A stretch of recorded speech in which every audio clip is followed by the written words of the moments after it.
So the first issue of the Assassin's Creed Valhalla prequel comic, Song of Glory, released the other day. I thought I'd do sort of a plot rundown, talk about some details in there that seem quite important to Valhalla, mainly some interesting stuff about gender choices that was in the comic, as well as my own sort of review afterwards as well. While I can show you screenshots of the comic, I obviously can't just show the entire thing, so if you do want to buy it, I'll link it in the description. But without further ado, let's get into this. So the comic's description doesn't give us an exact year of when this takes place, but it's the mid-9th century, which is relatively vague, although Eivor looks close to her age at the start of Valhalla, and Sigurd is away travelling at this point, and it seems he's been gone for a while, so if I had to guess, I'd say this was 871, 2 years before Valhalla started, or somewhere around there. As Viking clans reign across the region, peace between two mighty kingdoms is compromised when a sovereign village between the two territories is attacked. Engagement with the assault could yield a victory for one kingdom or initiate a war. Meanwhile, a quest for long-sought weapons of caliber begins. In Yaffelfike,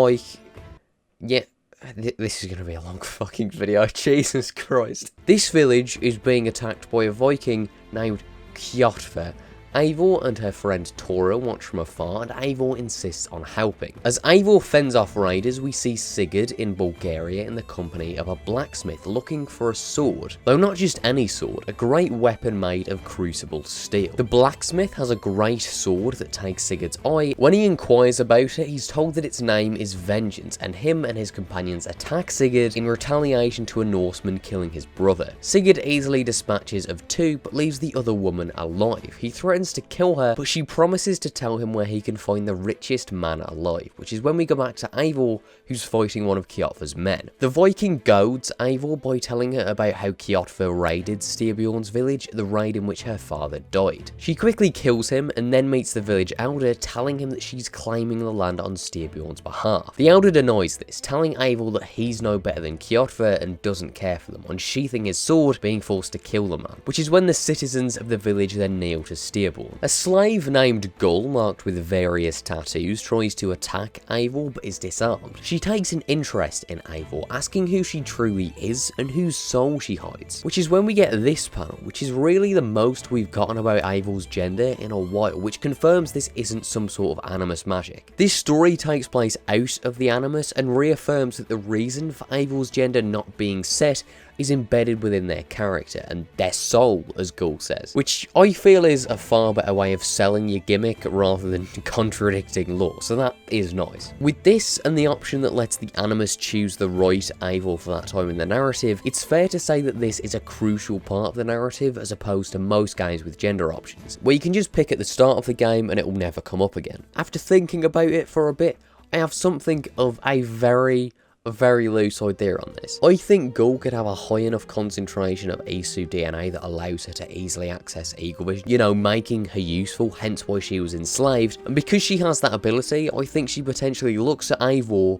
who's like a scuffed sage. So like, the trigger for Aita was there, but Eivor was born a woman, and the reason I say that is because Gull says whose soul do you hide, which would fit if Eivor was a sage, housing Aita's soul. So the animus gender option that switches about based on whose memories are stronger would pick male Eivor when Aita's consciousness was stronger. Sages were a concept basically introduced by Darby, who didn't write the comic, yes, but was the narrative director on the game and would have made that cool. Darby also said in an interview a while ago that from like the start of the game, Eivor wasn't entirely assassin and was sort of being pulled in another direction, which Aita could be the cause of. Like, I really don't see Eivor as somebody who the Order's ideals would really appeal to. As far as we know, female sages don't exist. In the Syndicate database, it's described there's a small chance they could, but none have been recorded. So you have this trigger in all humans that malfunctioned and went off in female Eivor, meaning Aita lives inside of her,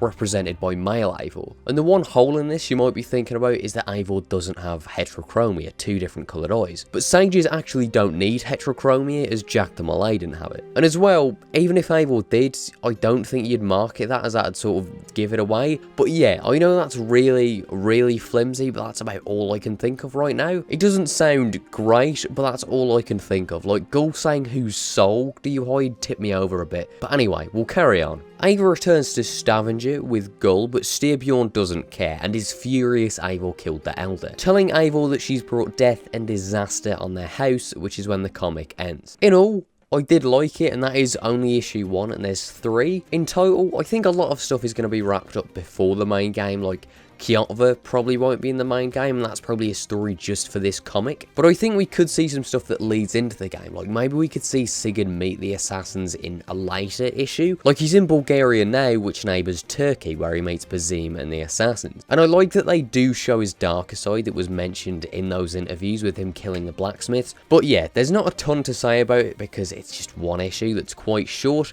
But what I think I'll do is just sum up the entire story when the run actually ends in December, unless there's something that's super important in the second issue. Before I do go, I do want to say sorry for not uploading yesterday or the day before. I've been working on this Brotherhood video. I want to make it the best video I've done, as well as 2 other big videos close to when Valhalla comes out. If you guys enjoyed, maybe leave a like, and if you didn't, maybe let me know why. Thank you guys for watching, and I'll see you all next time in another Assassin's Creed video.